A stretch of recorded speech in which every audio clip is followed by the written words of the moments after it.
In the glittering Andromeda cluster, nestled snugly between two glistening nebulae, there was a planet called Creon. Creon wasn't your average humdrum planet. No, sir. It was the kaleidoscopic jewel of the galaxy, bursting with colors brighter than a supernova with a migraine. Creon was the cultural capital of the universe, renowned for its Intergalactic Art Exhibition, an event so grand it made black holes seem small and inconsequential. Every star cycle, the galaxy's finest artists would gather, each eager to show off their creations. This year, however, there was a buzz, a real cosmic hum of excitement, because this year the humans were coming. Now, as a Blorxian, I must say humans are a peculiar species. I'm Gloop, a Blorxian with too many eyes and not enough tentacles, and I was eager to see what these strange earthlings had to offer. Humans were known for their weird habits and even weirder creativity, and this year's exhibition promised to be nothing short of extraordinary. On the day of the exhibition, the grand hall of the Creon Art Gallery was a sight to behold. Alien artists from every corner of the galaxy were setting up their booths. There were Blorxians with their living crystal sculptures that looked like they were straight out of a fever dream, Zorblonians who painted with the shimmering dust of exploded stars, and Elans weaving holographic tapestries that seemed to dance in the air.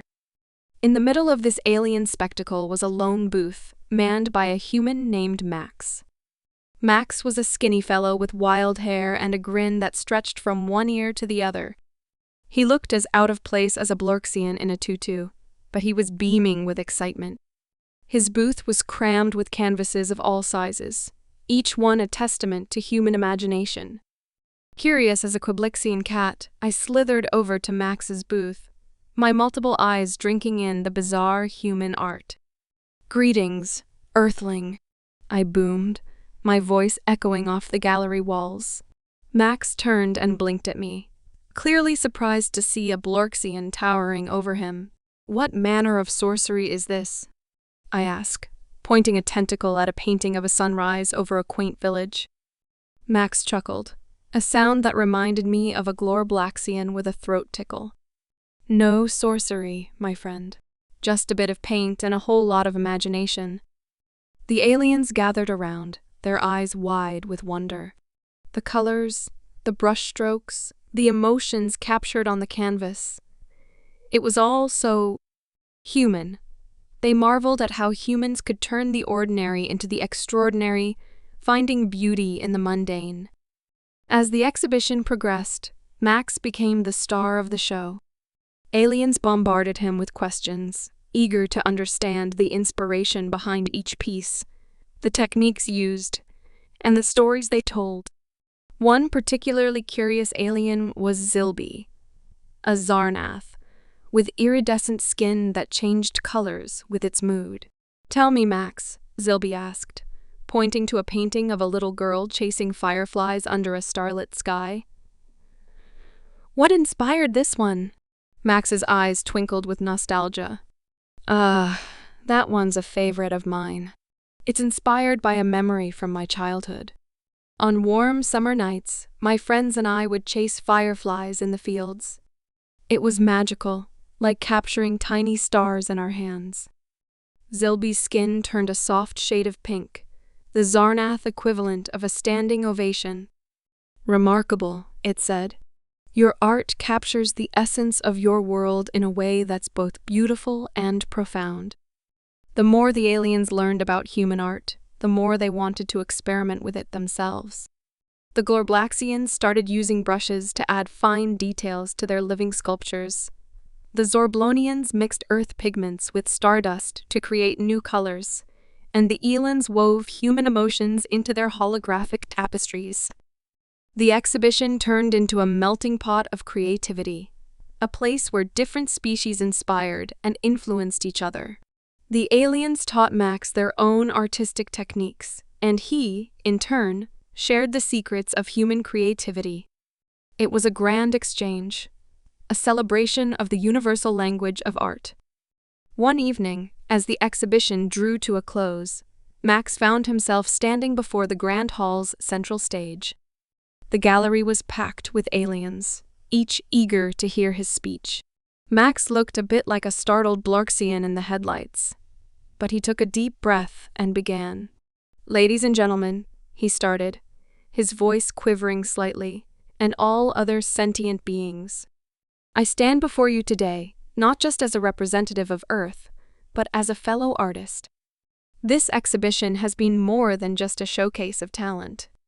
It's been a testament to the power of creativity, a celebration of how art can bridge the gap between worlds." The crowd listened intently, their eyes and other sensory organs fixed on Max. "I've learned so much from all of you," he continued. "I've seen how your art reflects your unique perspectives, your cultures, and your experiences. And in turn, I've shared a piece of my world with you. This exchange of ideas, this blending of creativity, is what makes art so magical. It's a reminder that no matter where we come from, we all have the capacity to create, to inspire, and to be inspired." A round of applause erupted from the audience, a symphony of claps, chirps, and other alien sounds. I joined in with a hearty cheer, my tentacles clapping in approval. Max smiled, clearly moved by the response. "I want to thank each and every one of you for this incredible experience. Let's continue to create, to share, and to celebrate the beauty of our diverse universe. Together, we can make the stars themselves envy our creativity." With that, the crowd erupted into a cosmic chorus of cheers. The Intergalactic Art Exhibition had been a resounding success, a testament to the power of creativity and collaboration. As Max packed up his booth, I couldn't resist slithering over one last time. "Max," I said, tapping him on the shoulder with a tentacle, "I wanted to give you something." I handed him a small, intricately woven tapestry. "It's a piece of my world, a symbol of our newfound friendship." Max accepted the gift with gratitude, his eyes shining. "Thank you, Gloop. This means a lot. And thank you for sharing your world with us," I replied. "You've inspired us in ways you can't imagine." As Max left Creon and headed back to Earth, he carried with him not just the memories of the exhibition, but a newfound appreciation for the boundless creativity of the universe. He knew that no matter how different the species, the language of art was universal. And in that shared language, we had found a way to connect, to inspire, and to create something truly extraordinary. And so, the legend of the Intergalactic Art Exhibition lived on, a shining example of how humans, with their quirky customs and boundless creativity, had inspired the galaxy. And Max? Well, he kept painting, each stroke a reminder of the magical time he spent on Creon, where he discovered that art had the power to unite even the most distant of worlds. As for me, Gloop the Blorxian, I went back to my sculptures with a new perspective, inspired by the colorful chaos of human creativity. Who knew that those strange earthlings, with their funny little ways, could teach an old Blorxian new tricks? The universe, it seems, is full of surprises,